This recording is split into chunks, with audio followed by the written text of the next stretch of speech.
Olá a todos, meu nome é César Alarcón e eu estou aqui hoje para falarmos sobre legendagem. Legendagem em português, subtitling em inglês, subtitulado em espanhol. Um mercado, um segmento em franca expansão que intriga, né? É um mercado talvez que seja de curiosidade de muita gente, né, do público em geral, que vai ao cinema, assiste televisão em casa, filmes, seriados, mas não sabe ao certo como essas legendas vão parar lá, né, como as legendas são feitas, né? Há um processo a seguir, né? Então o público assiste os filmes sem saber muitas vezes do que se passa, né, como isso é realizado, como esse trabalho é feito. É claro que existe todo um mecanismo por trás disso, e estou aqui, né, para falarmos um pouco sobre o funcionamento da legendagem, né, em geral. Tá? Mas antes disso, eu queria deixar claro para vocês que a legenda, né, segue, obviamente, alguns padrões, né, técnicas, né, que poderão ser aplicadas para várias línguas. Ou seja, se você tem conhecimento do inglês, do francês, do espanhol, do alemão, as técnicas praticamente, basicamente, são as mesmas, né? Mas talvez o estilo, né, seja diferente. Cada tradutor, cada legendador, né, como nós chamamos, aplica um estilo diferente, o que nós chamamos de arte, né? Então nós estamos falando de uma técnica, né, e estamos falando de uma arte, né? Estamos falando de uma técnica que devemos seguir, um padrão, né, de técnicas que devem ser seguidas, né, hoje, né, porque nem sempre foi assim, e uma arte, ou seja, uma forma, né, de como cada tradutor vai aportar para a sua legenda, para que essa legenda deva ser, ou possa ser compreendida pelo público em geral. Eu sempre digo, né, que o tradutor, o legendador de filmes, antes de mais nada, ele é um espectador. Então, ele sempre deve se colocar no lugar do espectador, né? Porque ele, dessa forma, poderá visualizar as legendas que ele mesmo traduziu, né? Além de fazer uma revisão, né, do seu trabalho, poderá ter um acesso mais fácil, talvez, a como o público está visualizando o trabalho que ele fez, né? Então, isso é muito importante. O tradutor de legendas, ou legendador, né, ele está lidando com um material audiovisual, o que diferencia de outras disciplinas, né? A disciplina de legendagem é uma disciplina meramente audiovisual. Ela sempre se dá dentro de um espaço muito específico, né? Onde nós vamos contar com instrumentos como um laboratório, um computador, um laptop, enfim, daqui a pouco eu falo sobre isso, né? Mas o mais importante na legenda é estarmos conscientes que ela é um resumo, né? Diferente das falas de dublagem, em que tudo é traduzido. Nas falas, o texto para a legenda, não. O texto para a legenda é sempre sintetizado, ele é resumido, né? Porque o tradutor está sempre lidando contra o tempo e contra o espaço, né? Uma luta constante contra o tempo e espaço. Por que falo tempo e espaço? O tempo, porque ele tem poucos segundos, né, para colocar um texto dentro da tela, seja dentro da tela do cinema ou dentro da tela da televisão, né? E espaço, porque ele tem poucos caracteres, né, para colocar dentro desse texto, né? Então ele está sempre, né, numa luta constante contra o tempo e contra o espaço, sempre tentando transmitir a mensagem original, certo? Então o mais importante é isso, tentar transmitir para o público a mensagem original de forma sintetizada, de forma resumida, ok? É claro que o tradutor, o legendador, ele nem sempre irá traduzir ao pé da letra. Muitas vezes ele precisará de fazer uma adaptação, né? Então essa adaptação é muito importante. Para isso, é claro, o tradutor, o legendador, fará o uso de algumas técnicas, né? Como imaginação, né? Como sensibilidade. Então isso já vem de cada tradutor, né? Por isso que eu falo, é muito importante sempre assistir o filme que o próprio tradutor fez. ok? Mas o mais importante, né, que devemos entender é que a legenda, né, ela sempre toma como base o resumo, né? E daí surgem algumas críticas, né? A legenda, nessa legenda o personagem falou uma coisa, mas na legenda diz outra, né? Nem sempre tudo que o personagem falou foi dito, foi traduzido na legenda. Por quê? Né? Essa é uma das críticas mais constantes, né, que nós ouvimos do público em geral. Então é isso, agora vocês já sabem por quê. Porque o tradutor não teve tempo, não teve espaço suficiente para colocar toda aquela fala, né? Porque senão ele iria poluir a tela. E ele não tem como, né, criar essa poluição visual, né, e ele não tem como colocar esse texto tão grande, porque senão não daria tempo de leitura para o espectador, certo? Muito bem. Mas a tradução audiovisual, no caso da legenda, ela é claro que vai acompanhada, né?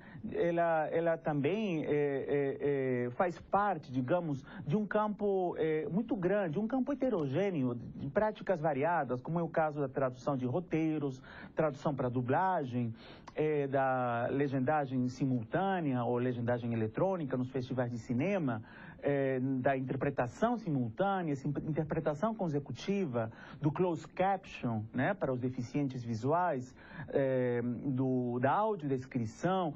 Então, tudo isso, né, incluindo a legendagem, né, faz parte de um mercado audiovisual de tradução, certo? Ok. Agora, como se dá esse percurso de distribuição e exibição de um filme? Né?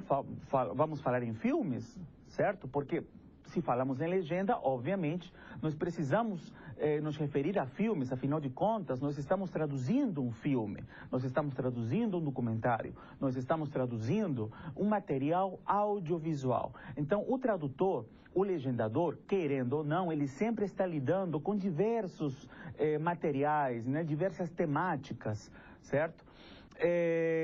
Muito bem, então o percurso de distribuição e exibição de um filme se dá basicamente, né, a partir do interesse, da aquisição, do financiamento das produtoras, das distribuidoras em querer colocar um filme no mercado. Né?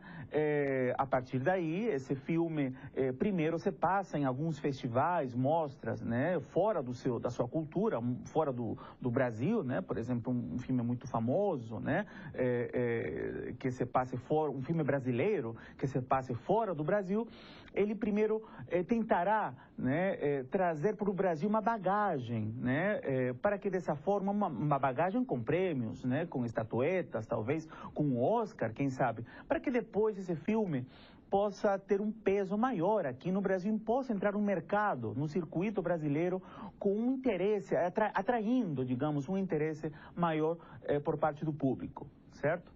Posteriormente, claro, ele vai seguir um percurso natural, ele volta para aqueles países, mas não para mostras e festivais, e sim ele irá voltar para entrar em circuito, né, em circuito dos cinemas, né, normais, né. Posteriormente ele será comercializado em DVD, no atacado, no varejo. Posteriormente ele será exibido na TV por assinatura.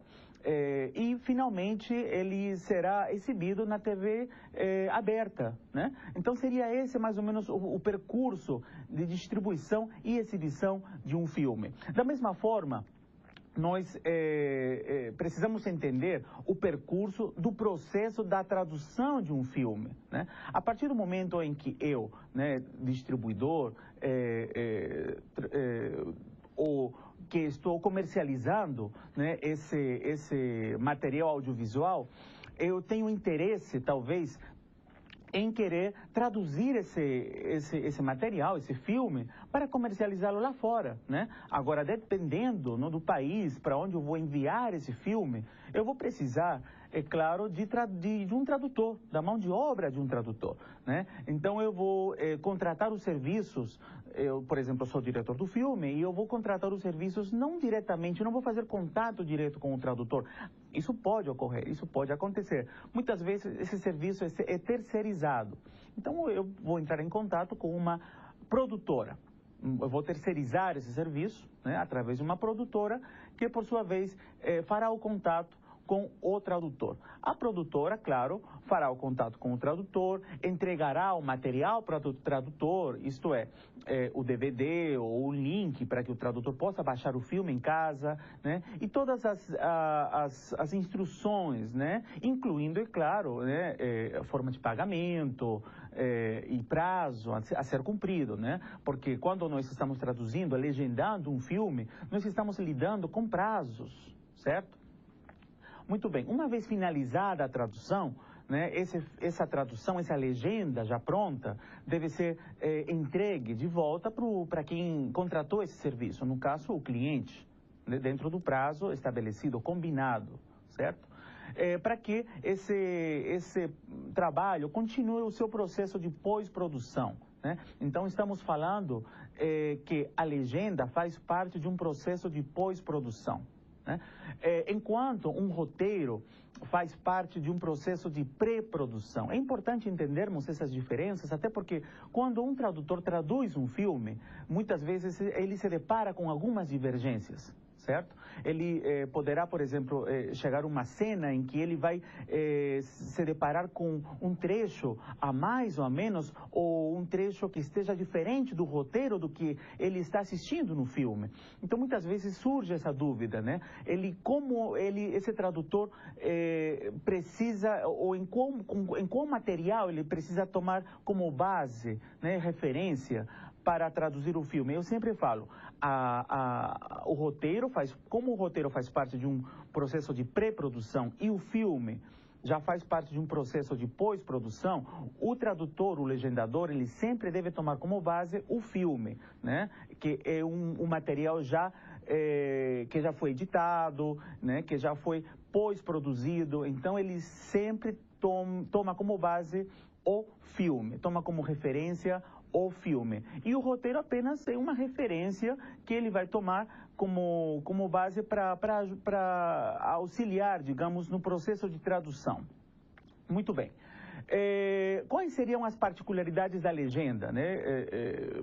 Eu sempre faço, né, comparações e debates, né, com os alunos em relação aos públicos, aos tipos de público que assistem filmes legendados e filmes dublados, né? Então temos aí um grupo que tem as suas preferências por filmes dublados e por filmes legendados. O porquê disso? É claro, é um debate muito amplo, né, que inclui elitismos, né, custos baixos, custos altos, porque se nós pararmos para pensar numa dublagem em que nós precisamos de um estúdio, atores, atrizes, diretor de dublagem, tudo isso encarece o processo de dublagem de um filme. E claro também a tradução, porque por trás da dublagem tem a tradução da dublagem, né? Então nós estamos falando de vários profissionais envolvidos nesse mercado da dublagem, enquanto na legenda não.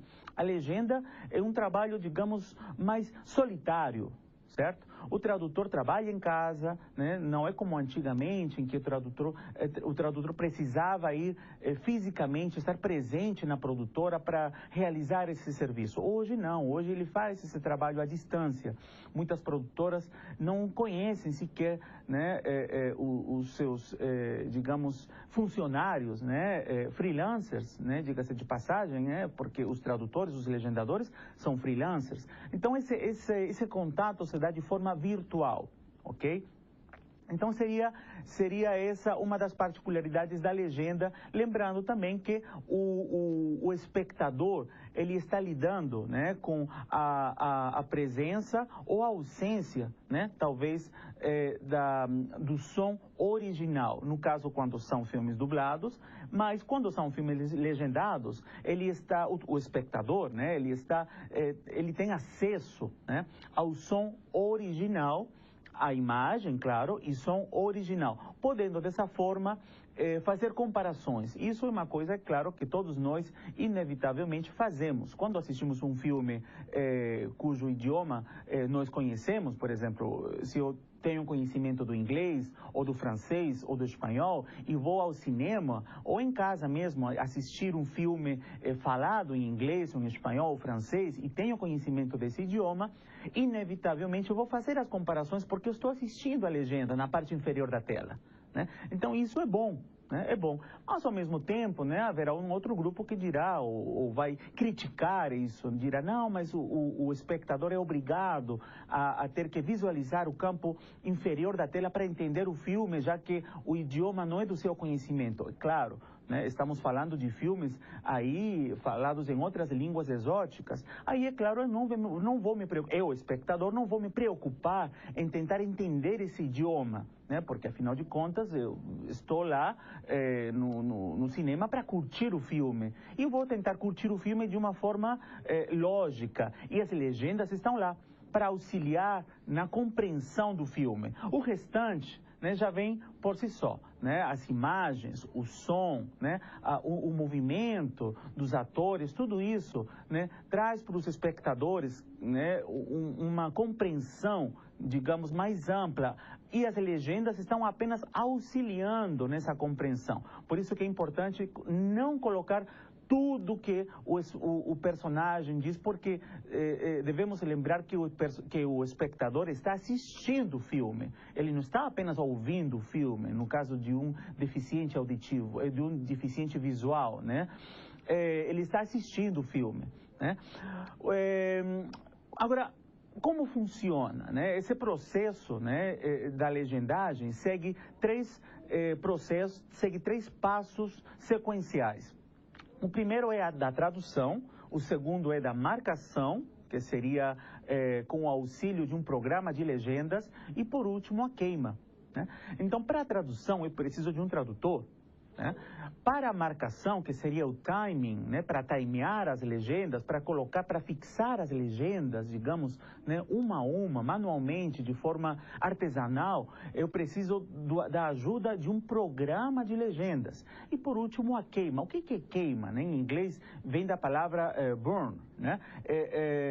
A queima de legendas seria a fixação das legendas de forma definitiva na mídia, né? Então, esse seria o processo sequencial: tradução, marcação e queima, onde nós envolvemos 2 profissionais ou 3 profissionais. Nem todo tradutor é marcador, nem todo marcador é tradutor, mas hoje nós encontramos muitos tradutores que não apenas têm conhecimento da marcação, como são marcadores também. Isso facilita mais ainda a inclusão dentro do mercado de trabalho, certo?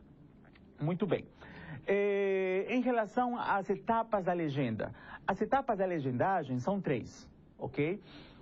Seria a tradução do filme, né, conforme eu citei antes, a tradução do filme, sempre respeitando as normas, as técnicas, né, do cliente que está contratando, né, lembrando que cada canal, cada emissora, né, por exemplo, na TV por assinatura, tem suas normas, né, sobre um determinado número de caracteres, em relação à linguagem que é utilizada, né, e, claro, a revisão das legendas antes desse material, antes dessa tradução ser entregue de forma definitiva para o cliente, para que o cliente possa depois prosseguir com a próxima etapa, a segunda etapa, que seria a marcação.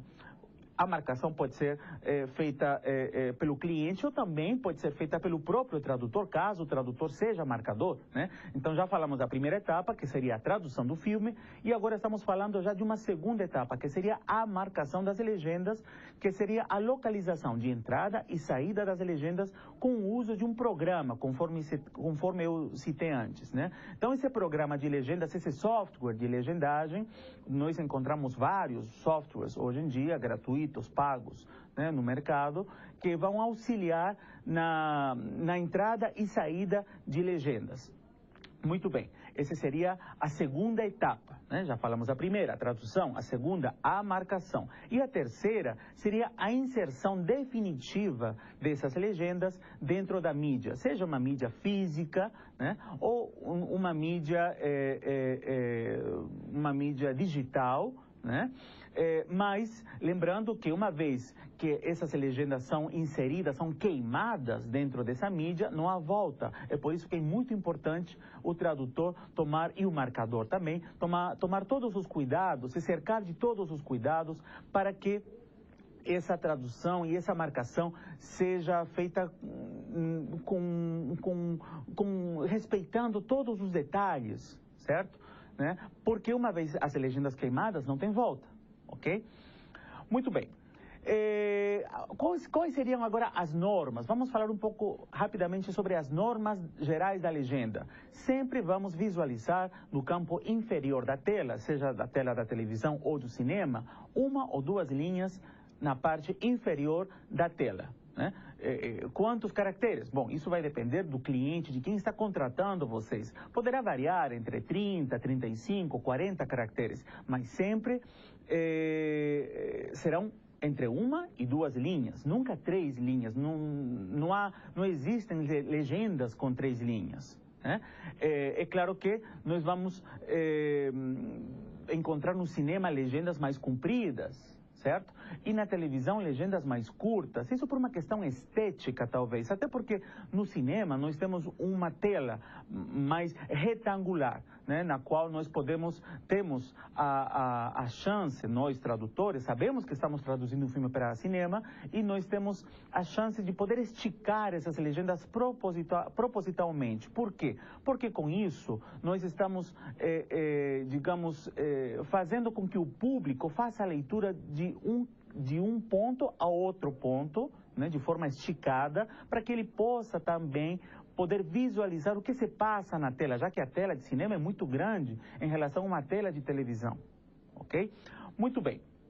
Seriam então essas as normas da legenda. Agora, em relação ao que nós devemos levar em consideração, seriam muitos os pontos que devemos levar em consideração para que uma legenda seja bem feita, bem traduzida, né?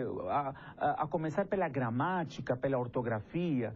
É claro que se eu estou traduzindo um filme de madrugada, de noite, cansado, eu vou cometer erros, eu estou sujeito a erros. Então, é muito importante fazer uma revisão no final desse processo, né? Eu vou ter que respeitar a síntese, aquilo que eu falei bem no início, né? A síntese, resumir, né, aquela mensagem original é muito importante, pessoal. Vocês devem saber, vocês devem ter poder de síntese para que esse texto chegue para o espectador de forma sintética, resumida. Ok? Não há necessidade de vocês traduzirem tudo ao pé da letra, afinal de contas, o espectador já está assistindo o filme, ele está ouvindo e vendo e acompanhando o enredo, né? Nós também temos uma outra palavrinha, né, que nós treinamos muito, né, que seria o tal do spotting. O spotting não é nada mais e nada menos que a divisão das falas. Em que momento eu devo fazer uso, o bom uso, né, da divisão? Em que momento eu devo cortar uma fala de forma lógica para que essa fala de 2 linhas, né, seja bem compreendida, digamos, lida, né, por parte do espectador. Então, tudo isso, gramática, síntese, uma boa divisão de falas, do spotting, no caso, ela acaba gerando automaticamente um bom ritmo, uma boa musicalidade, né?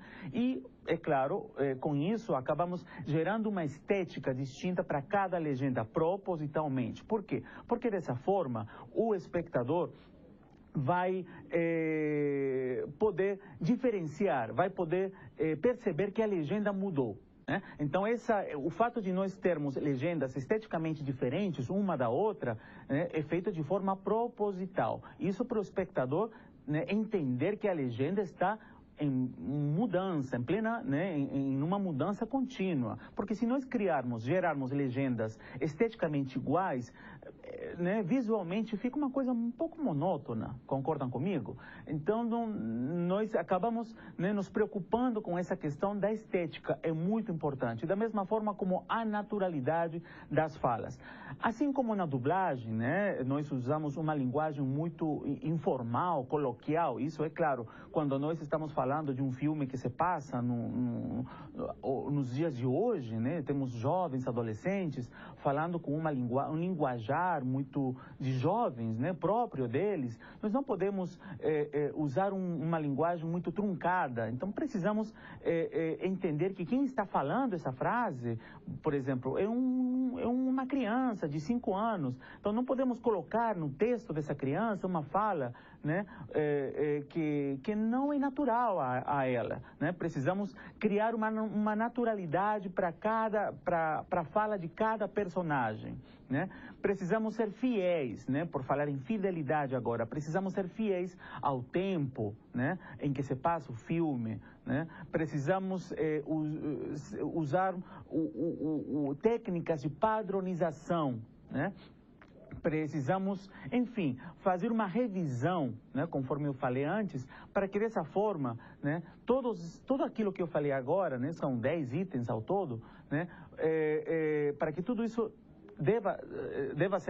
possa ser levado em consideração, né, e a gente consiga finalizar um produto bem feito, elaborado, né, para que não haja problemas futuros na hora da queima, da marcação, né, ou da marcação e da queima, né, porque seguindo a sequência que eu falei antes, primeiro é a tradução, depois a marcação e por último a queima. Então seriam esses itens que devemos levar sempre em consideração. Muito bem. Agora vamos falar um pouquinho sobre o material de trabalho, né? O material de trabalho, né, consiste basicamente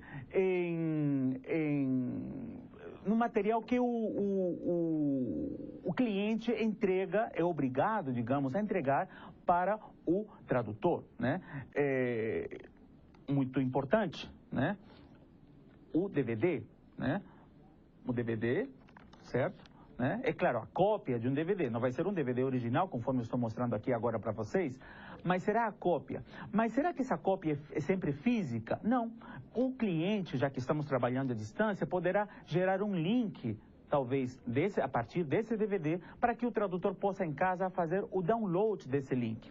Agora, outra coisa, além do material, além do DVD, que é muito importante o tradutor, né, ter em casa, é um fone de ouvido, né? Poderia ser um fone de ouvido pequeno, talvez de celular, aquele simples, ou um fone de ouvido talvez maior, conforme esse aqui que eu estou mostrando para vocês, né? O importante é sempre ter um fone de ouvido, independente do tamanho. O tradutor de legendas, assim como o tradutor de dublagem, o tradutor de legendas, ele sempre precisa trabalhar com um fone de ouvido. É fundamental isso, certo? Roteiros, né? O roteiro de um filme também é importante. Sim, é importante, mas nem sempre, né, faz parte do material do tradutor. Muitas vezes o tradutor traduz filmes de ouvido, porque não tem roteiro, né? O cliente já avisou isso pro tradutor. Não há roteiro para traduzir esse filme. Então, é claro, vai me demandar mais trabalho? Vai. Mas, em compensação, talvez eu vou ganhar mais por esse serviço, né? Um computador com uma boa placa de vídeo, uma boa placa de som, né? Um corretor ortográfico, Word, né? Então seriam esses os componentes, né, que fazem parte do material de trabalho de um tradutor de legendas. Agora vamos, digamos, finalizar com alguns lembretes e recomendações gerais, né? É necessário interpretar. O tradutor precisa saber interpretar, ter bons conhecimentos do idioma, do filme, muita sensibilidade, muita criatividade, que eu já falei antes, porque, afinal de contas, a legenda deve conter apenas, unicamente, a essência da informação do personagem, né? Devemos lembrar que a legenda é uma ideia completa, porém resumida, Nós não temos muito tempo e nós não temos muito espaço, certo? Essa legenda deve estar inserida no tempo exato da fala, em que a fala acontece, né? Em que a fala entra, em que a fala permanece, né, durante esses segundos, em que a fala sai, junto com a fala, né, do personagem. Então significa que o personagem abriu a boca, a legenda entra junto. O personagem, né, acaba a frase, a legenda sai junto, né, de forma muito sincronizada. Então podemos concluir que o áudio é extremamente importante, pessoal. O áudio vai determinar a entrada da legenda, a permanência da legenda, quantos segundos essa legenda vai permanecer dentro da minha tela e a saída da mesma, ok? Muito bem. É claro, são necessárias muita imaginação, muita criatividade para falar meramente, dizer o essencial no menor tempo possível, porque afinal de contas estou criando legendas resumidas, né? Uma outra coisa que devemos lembrar, recomendar para quem está entrando no mercado, é evitar legendas curtas, né? Em vez de fazer 2 legendas curtas, porque elas acabam piscando, né? E a leitura para essas legendas que piscam o tempo todo não é legal. É bom sempre o espectador respirar, porque o espectador está fazendo, além de ter que se dar o trabalho de compreender o enredo, o filme, ele está fazendo uma leitura das legendas, né? Então, para evitar esse pisca-pisca de legendas, vamos criar de legendas maiores que possam facilitar a leitura, né? E é claro, a linguagem da legenda ela terá de ser adaptada, adequada à linguagem do personagem em questão, sempre respeitando a ambientação do filme, quando se passa, em que época se passa, quem está falando, né? E sempre, na medida do possível, procurar usar uma linguagem coloquial, né? Há outras características que nós podemos debater aqui, né, durante muito tempo, mas na legenda, né, como na legenda o tempo é curto, então eu vou citar apenas algumas, né? Como o fato da legenda fazer parte de uma área de grande alcance, mas porém é pouco conhecida, né? Poucas pessoas sabem, conhecem, né, como funciona esse mecanismo de criação de legendas. É por isso que trata-se de uma profissão muito criticada, muitas vezes sem base, sem fundamento. O tradutor de legendas, o legendador, ele lida com armadilhas e perdas linguísticas ao mesmo tempo. Ele lida com uma gama de informações, porque ele está traduzindo os mais variados filmes, né, os mais variados assuntos, nem sempre do seu interesse, nem sempre do seu agrado, mas é importante ele vestir a camiseta, né, e mergulhar na história, para que a legenda possa fluir, digamos, da melhor forma. Ele está lidando com caracteres, com tempo de leitura, com a presença, com a ausência de roteiro, quando ele faz de ouvido, traduz de ouvido. Ele está lidando com o domínio da técnica e do idioma. Então seriam essas as características da legenda, entre outras, ok? Muito bem, então finalizo, né, aqui esse nosso debate sobre legendas, que poderá se ampliar, digamos, melhor, né, com vocês futuramente, afirmando talvez que o legendador, ele deve ter o ouvido musical de um intérprete, o estilo sensível de um tradutor literário, o visual de um editor de filmes e o senso estético de um escritor. Então, com essa frase, eu me despeço de vocês e espero encontrá-los em breve. Até lá.